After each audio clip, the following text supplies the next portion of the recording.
Well, hi, everybody. This is Gail. This is episode 5 of The Good, the Bad, and the Ugly. Y'all ready for this? Grab you some sweet tea and come on and join me. We had a pretty good supper tonight. I got this new smoker. I'll tell you what, I smoked some pork. Well, it wasn't ribs. It was like pork ribeye, but it sure came out good. That was mashed taters and salad. Can't beat that. All right. You know, when I was in high school, I mentioned before that my dad was introduced to a preacher in Philippi, West Virginia, named J. Frank Peoples. And he lived in a little community outside of town called Chestnut Ridge. And to get there, you had to go by a coal plant, a coal tipple, and go up a mountainside and go through the hills and the valleys. And you ended up in a holler called Chestnut Ridge. Well, he lived in a little trailer there with 2 helpers. And I remember those helpers, they helped him with everything, with the cooking and with ironing clothes and all that type of thing. Now, there was nothing sexual at all about these helpers. They were 2 single females. And J. Frank Peoples, the preacher, was a black man who grew up in Chicago. In fact, he wrote a book entitled The Other Side of the Mountain, and he told his entire story from that. Now, Chestnut Ridge is made up, or it was made up, of people of mixed ancestry. And some of the people in town way back in the early 70s weren't exactly fond of the folks in Chestnut Ridge. And they used to call them, some of them called them guineas, which is a bad term. It's politically incorrect. And I won't mention that again. But the preacher, he preached at the little brick church there in the community. He founded that church. And I remember I would go to that church. My dad and mom didn't really go there. I went there.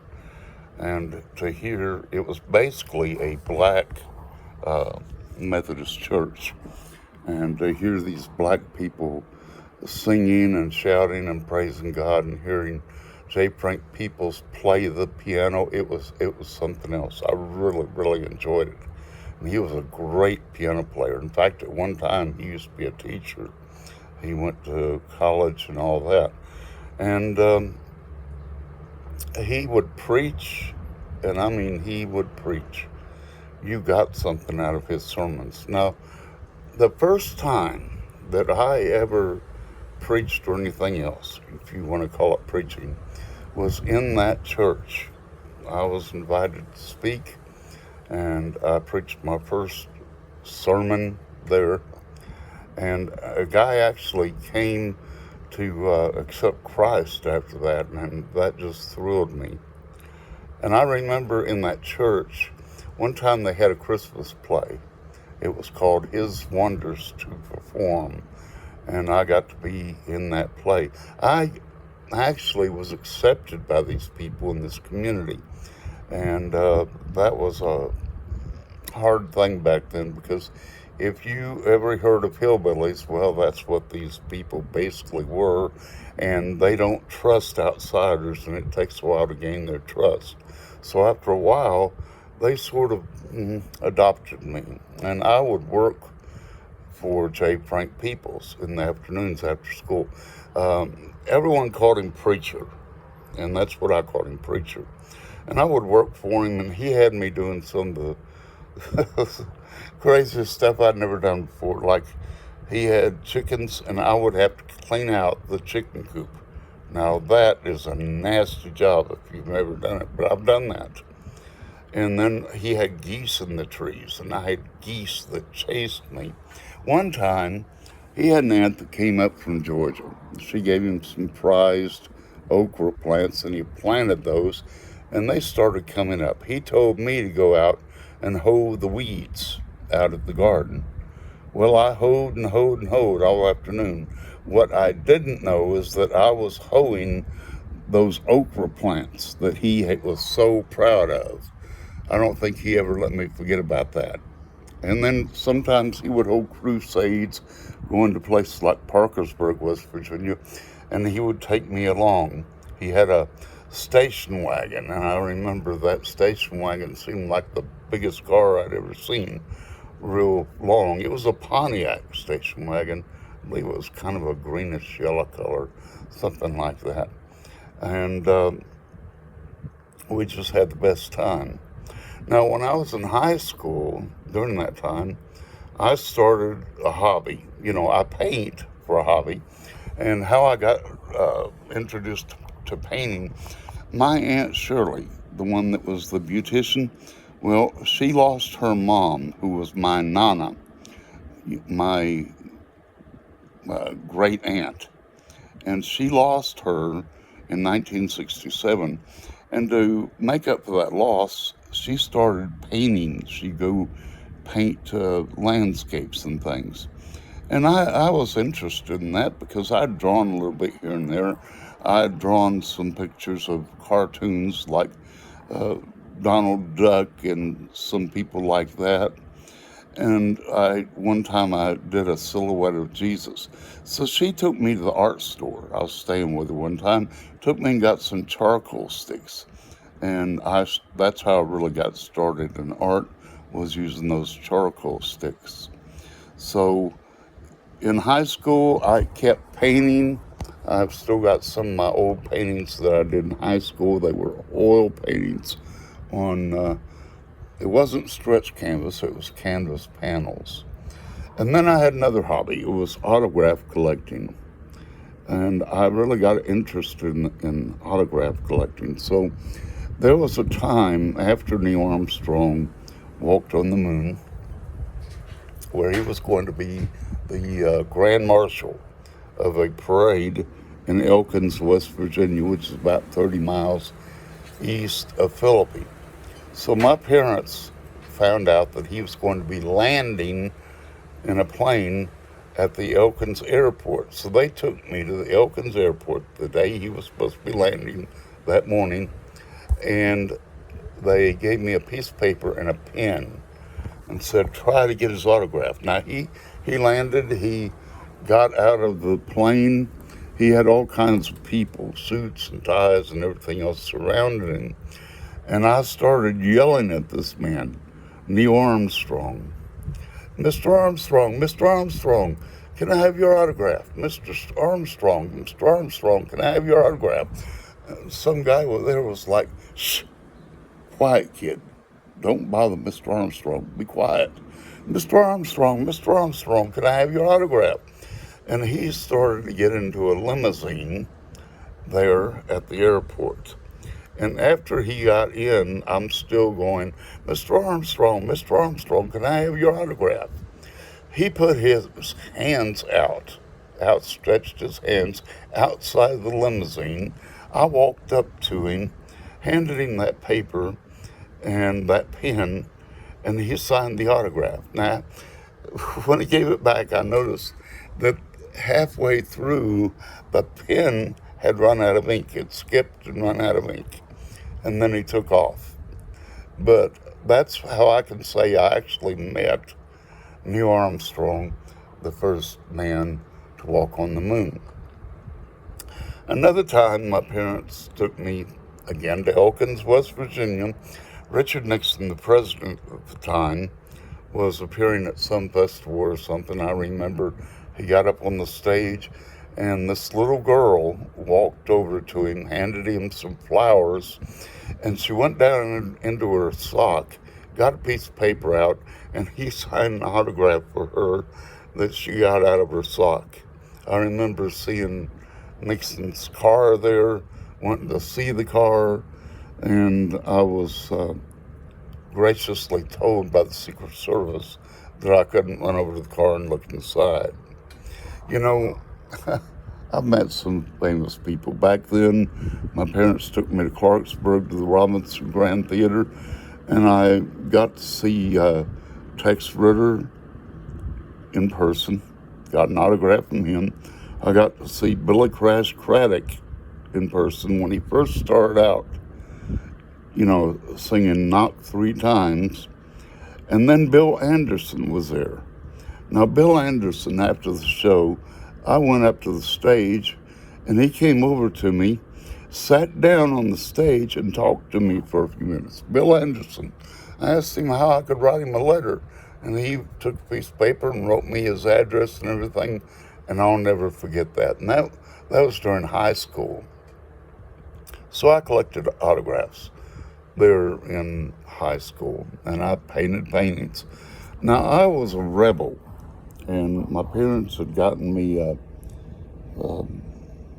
tape recorder, a cassette tape recorder, and some music tapes.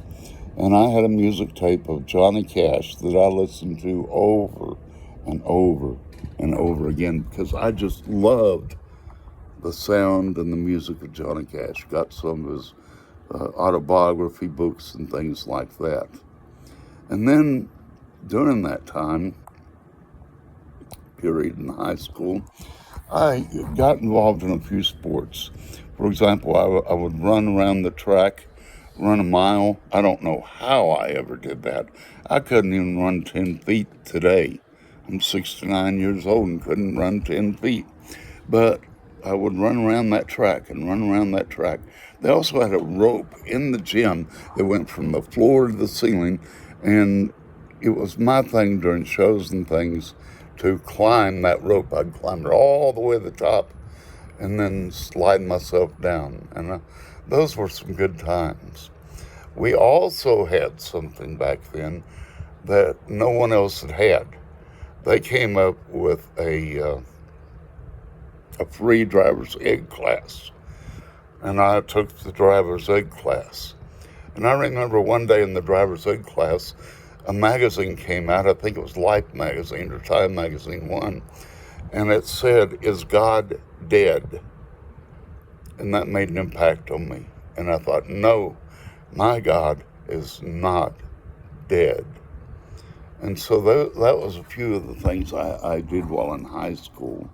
In high school, I excelled. I got A's, and I took creative writing and didn't do too well in French, but took creative writing, physical science, biology, and some of those classes. I remember one time we were in biology class. Now, the song Jeremiah Was a Bullfrog had first come out. Somebody in the office, some student, snuck that song onto the record player and played it over the intercom while we were in biology class. I don't know if we were dissecting frogs or what that day, but that was something else, and I've loved that song ever since. I had a pretty good childhood. I was really rebellious. My dad and I, to tell you the truth, we really didn't get along. And sometimes I would get so mad, Sometimes I would get whoopings. And I don't remember how this went with a belt. And my temper, I would explode in temper while this was going on. And I had a violent temper. I don't even remember what it was all about, but I do remember the rage that I had when that was happening. And so one time when I went to Parkersburg with the preacher, there was a lady named Dorothy Hilverding, who was an assistant to the preacher. She lived in Parkersburg. I didn't want to go home, so they put me, two people took me to her house, snuck me to her house, and I stayed there undercover for maybe 1 or 2 weeks. At the time, I called my grandmother, begged them. They had a savings account for me to send me my savings account money so I could go down to one of these fly-by-night car dealers and buy me a car. Well, I bought me the car, and I don't remember what happened to it, but it was kind of a junky car. So long story short, my parents were having fits over this, and they were ready to put people in jail that had taken me there. And they sent the state police after me. That's right, they found out where I was. The state police came and got me, took me in a state police car from Parkersburg, West Virginia, all the way back to Philippi, West Virginia. Now, the thing is, they didn't take me home because I said I wasn't going to go. So they put me up before a judge, Judge Luff, and he listened to me, and he decided there was a brand new children's home there in West Virginia, in Philippi, named Sugar Creek. And they sent me to Sugar Creek for a few weeks. And it was there that I said, well, I've got a license. And they let me drive a go-kart, and at night I'd be up in the bed and I'd listen to my transistor radio, WSM, the Grand Ole Opry. They'd go to church on Sundays, and I didn't want to go to the Methodist church. I wanted to go to preacher's church. Well, after a while, they told me, you're going to the Methodist church like everybody else. And I decided then and there I was going to get out of there. So one thing that happened, they went to town one day, took us all to town. They went into a store, and they asked her, like, anybody want some cigarettes? I didn't know anything about cigarettes, so I said, yeah, I'll take some. Well, what do you want? The first thing I saw was a pack of Salem cigarettes. I want some of those. I spent 2 weeks puffing on those things before one of the other kids said, you're not supposed to puff on them, you're supposed to inhale them. Well, then after that, I went back home, and I was scared. My mom was nice to me when I got back, but I was scared to death of what my dad was going to do when he saw me. But I told the judge I wanted to go back home, and he let me go home. I continued my studies.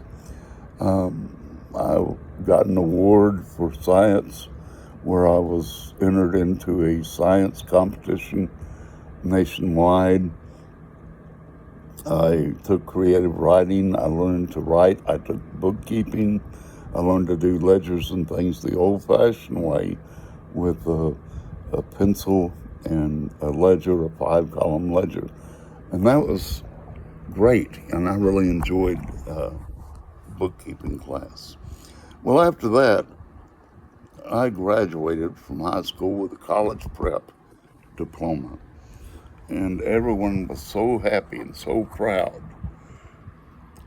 And I had my cap and gown, and I got to keep those, but they got destroyed some years later in a trailer house fire.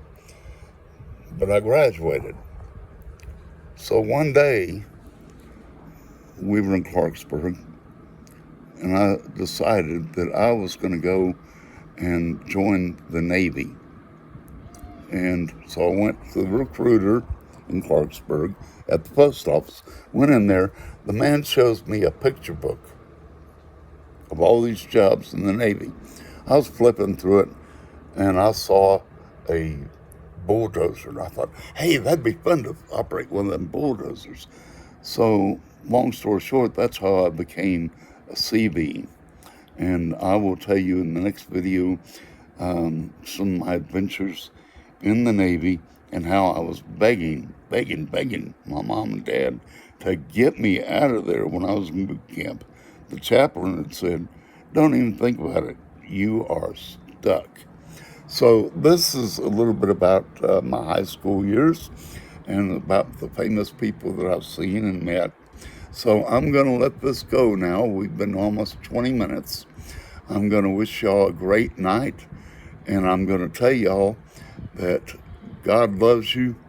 God bless you real well, and stay tuned for our next episode tomorrow. Can't wait to talk to you again. And remember, I'm also on YouTube, and I'd like some of y'all to go to YouTube and help me increase my viewer support on YouTube. I would really appreciate it if you would follow me there too. Anyway, if you have any suggestions or questions or anything, let me know. I thought about writing a book one time, but, well, I've got arthritis, get writer's cramp, and I'm not really that good about getting printers to print. Wish I could have a book out because I'd like to share my life with people. But that's another story. So I'm going to say goodbye, God bless, and see y'all tomorrow. Bye-bye.